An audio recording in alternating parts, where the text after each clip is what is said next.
Hello Runescape, Wilmison here with a new video on how is everyone doing. Runescape's been around for almost 15 years and over this time it has established an interesting and comprehensive lore that constantly engages a very dedicated group of scapers. Some players are better versed in lore than others. With the help of two major lorehounds, Amasket and Balor, I was able to collect the facts on this list. Thank you guys. Though Jagex are very good at patching up a lot of the unanswered questions in the game lore, there are still some things that don't quite make sense or are yet to be solved. So here they are, 10 unexplained lore mysteries. Starting off with the first one, where did Zaros actually fall? Zaros arrived in Gielinor during the Second Age, killed Lornab and took Santistan as the new capital of his realm. The reach of his empire was mighty and massive, and the speed at which Zaros took control was downright impressive. Though this was the largest empire in Gielinor, and Zaros had armies beyond comprehension, he was still slain by Zamorak. But where did this take place? There are no pointers in the game lore as to where Zaros was betrayed by Zamorak, which leaves an important lore location still a mystery. Number 2. Who is Gluk and what are his goals? Gluk is the new leader of the already mysterious Stone City or Posandra, which is run by the Dark Gnomes. And a huge plot twist at the end of the Prisoner of Glurpi quest, it was revealed that Glurpi had been overthrown as the leader of Arpasandra, and a gnome called Gluk had taken over, attempting to remove all mention of Glurpi. His goals seem to be related to the strange machines that he had built that can somehow give intelligence to terror birds and tortoises, but can fail and corrupt both of them and the Anima Mundi horrifically. Adding to the mystery, a dark gnome can be found in Prefinis, who tells the player that Gluk is trying to gain a good reputation with the elves, and claims that Gluk is trying to do good. Is this true? After what we've seen in the Gnome Quest series, there's a lot that needs to be answered about this mysterious new character. Number 3. What was the mostly unknown Majorat Nabor doing in the Santistan asylum? In the Broken Home quest, we visit a super creepy asylum under the Golva's mansion and discover a book about insanity written by Nabor. We only discovered the existence of that Majorat in the Majorat Memories mini-quest, only to have his name pop up again in the Broken Home quest, and for his notes to end up being integral to saving the insane demon, Senecaeanus Aloysius Pompilius. What a name. But what was Nabor doing there in the first place, and what else did he discover? Was he too a resident of the asylum, or simply a researcher passing through? We don't know how Nabor died either, which definitely makes you wonder if he met his end down there. Number 4. What really is the Caridib?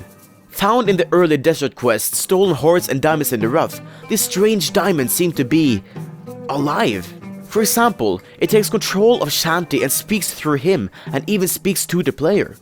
Amasket clearly wants it as well, furthering the theories about how this diamond is important. So, what exactly is the diamond?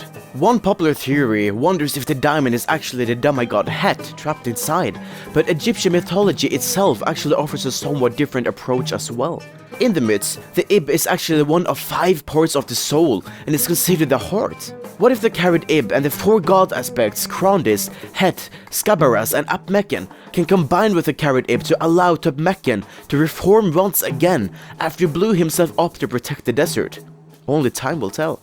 Number 5. The story behind the Dominion Tower. In the lore of the tower, a being known as the Founder created the tower, supposedly with the desire to leave his mark on the world. To have someone watch over the tower without changing the tower's purpose, the Founder created a strange face, which is revealed to somehow actually be his brother. The question here is very simple. What exactly is the point of the tower? Why was it created? And what kind of sorcery is bound to it? Though it seemed to be some sort of creation by an unknown family, it is still a great mystery as to why the tower was built in the first place. Number 6. What influence does Lornab still have? During the Second Age, Zaros defeated the Hydra god Lornab by trapping him for a long enough time for it to turn into stone. During the entrapment, Zaros used Lornab's power as a source of energy. When Lornab turned into stone, its body became a monument of Zaros' strength and power.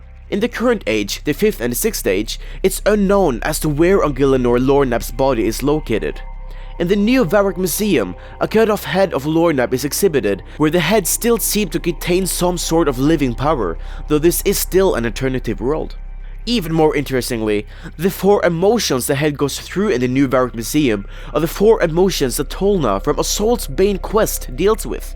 Could Lornab's power be still influencing the area around where the Hydra god fell? Number 7. Where are Xau-Tak's tendrils? During the hero's welcome quest, the now seemingly dead human god V mentions 2 brand new gods. One of them is called Xau-Tak. V also mentions that Xau-Tak's tendrils have taken root on Gielinor already. What could he mean by this? Discussion on the forums have come up with a few ideas thanks to a clue provided by Mod Wilson, the developer of the quest, who said that Xau-Tak's ties into a story that began in 2005. One theory believes that the Xau-Tak is related to the Nexus, and walled beasts were released in 2005 and are a part of the Nexus, but an even more compelling theory claims that Xau-Tak's presence on the world is actually a part of the pirate series. Could the tendrils be the corrupting presence on the Kurt's archipelago that the evil pirate Rapid Jack hides out in, or even the entity that created the cave horrors? The first pirate quest that mentioned Rapid Jack was released in 2005 and developed by Mod Wilson, who also recently stated that he wanted to introduce a pirate god. Could this be that god? Number 8. The Stone of Jazz Broken Timeline. The Stone of Jazz is probably the most known item in Runescape lore, being the artifact that the elder god Jazz used to shape the world. However, during the Second Age we have an incomplete knowledge of what happened with it. After Gothics hid it in the First Age, V was the first to find the stone and ascended to godhood using it. But the stone vanishes, only to turn up on Ketchi. How it got there was enough of a mystery, but then after the Dragon King traveled there and slaughtered the Coticians, the stone remained there, and mods do confirm the Dragon King did not bring the stone back with them to Gielinor. The next thing we know, Samurag suddenly has control over the stone and uses it to eventually attack Zaros. How did Samurag get hold of the stone, and what happened to it during the 2 periods it vanished? Number 9. The Elder Halls and the Elder God Eggs. It's known that the Elder Gods sleep as a part of Gielinor, where they are now creating eggs. These eggs will wake up at the end of the world cycle, devour all the anima mundi in the world, and with that create new worlds, which means the end of Gielinor. The question here is simple. Where are these eggs and the Elder Halls hidden? Zaros is currently hunting the Elder Gods in an attempt to find the eggs before they wake up and devour Gielinor, and everything else with it, but will they be able to find it in time? And finally, number 10. Who is the Smuggler? When Dungeoneering was released in 2010, people quickly started to notice a smuggler who works as a store in the dungeons. In the lore, a mysterious man saved Thok and Marmoras from the bottom floor of Domenheim, telling them they were not chosen to see what hides on the bottom.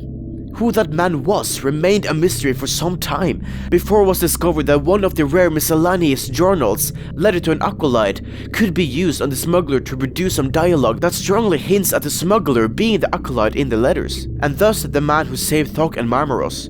Additionally, in the journals, it mentioned some sort of organization that the acolyte was a part of, and it seemed to imply the acolyte left for some reason. The 20th miscellaneous journal is the first of Gothic's token, which the smuggler also acts strangely around. The first of Gothic's token are tied to another place of power, but also the guardian of Gothic's, Fayara. Could the acolyte have been a member of the Guardians? So, who exactly is the smuggler and what is his story? At RuneFest 2015, Mod Multier confirmed that early plans for the smuggler and Floor 61 was that Samurag would be on the bottom of Domenheim and the smuggler was Gothix in disguise, but that concept was dropped when the developers realized how silly the idea was. But what that idea has changed into and what secrets the smuggler hides is one of the largest lore mysteries that's yet to be answered, but hopefully will be answered when Floor 61 of Domenheim is eventually released. That is it for this video. Let me know which one of these mysteries you found the most interesting. If you have any theories regarding any of them, I'd love to hear them too. Though, hope you enjoyed this one. My name is Will Missit and I'll see you guys later.